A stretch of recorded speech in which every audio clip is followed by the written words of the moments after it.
Guys, അപ്പോൾ നമ്മുടെ പുതിയൊരു വീഡിയോയ്ക്ക് എല്ലാവർക്കും സ്വാഗതം കേട്ടോ. അപ്പോൾ നമുക്ക് ഇന്ന് നല്ല ഫ്രഷ് ആയിട്ട് കുറച്ച് ഞണ്ട് കിട്ടിയിട്ടുണ്ടായിരുന്നു. അപ്പോൾ അതാ കണ്ട നല്ല നീല കളറിൽ നന്നായിട്ട് ക്ലീൻ ചെയ്തിട്ട് നമ്മൾ വെച്ചേക്കുകയാണ്. അപ്പോൾ ഉപ്പ് മഞ്ഞൾപ്പൊടിയൊക്കെ ഇട്ടിട്ട് നമുക്കതൊന്ന് ജസ്റ്റ് വേവിക്കാനായിട്ട് വെക്കാം.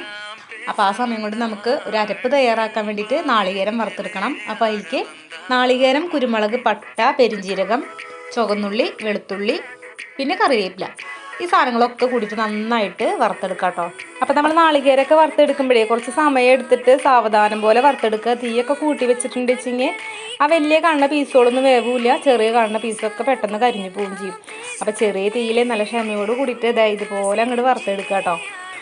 അങ്ങനെ ഇതങ്ങോട്ട് ചൂടാറാനായിട്ട് മാറ്റി വയ്ക്കാം. പിന്നെ സവോള, പച്ചമുളക്, ഇഞ്ചി, വെളുത്തുള്ളി, കറിവേപ്പിലൊക്കെ നമ്മളിവിടെ സെറ്റാക്കി വെച്ചിട്ടുണ്ട്.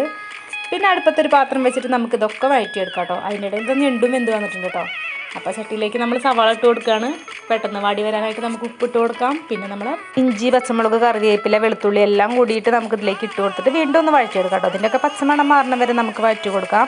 പിന്നെ അതിലേക്ക് നമ്മൾ പൊടികൾ ഇട്ട് കൊടുക്കാം. ആദ്യമായിട്ട് നമുക്ക് മഞ്ഞൾപ്പൊടി ഇട്ട് കൊടുക്കാം, മുളക് പൊടി ഇട്ട് കൊടുക്കാം, പിന്നെ നമുക്ക് മല്ലിപ്പൊടി ഇട്ട് കൊടുക്കാം. പിന്നെ ഇത് മൂന്നും കൂടെ നന്നായിട്ട് വഴറ്റിയെടുക്കാം കേട്ടോ. അതിൻ്റെ പച്ചമണമൊക്കെ മാറി എണ്ണ തെളിയണ വരെ നമുക്കത് അങ്ങോട്ട് വഴറ്റി കൊടുക്കാം.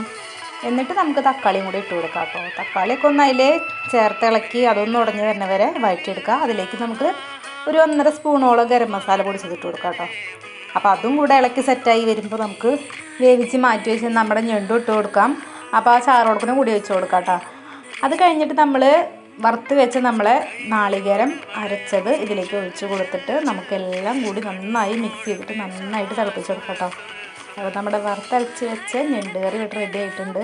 അപ്പോൾ ഈ ഒരു കറി നമ്മുടെ എല്ലാത്തിലേക്കും നല്ല അടിപൊളി കോമ്പിനേഷനാണ്. അപ്പോൾ ഇന്നത്തെ റെസിപ്പി ഇതായിരുന്നു. അപ്പോൾ നമ്മുടെ ചാനലൊന്നും ഇഷ്ടമാണെന്ന് വെച്ചെങ്കിൽ ലൈക്ക് ചെയ്തിട്ട് സപ്പോർട്ട് ചെയ്തിട്ട് സബ്സ്ക്രൈബ് ചെയ്യാം കേട്ടോ. Thank you.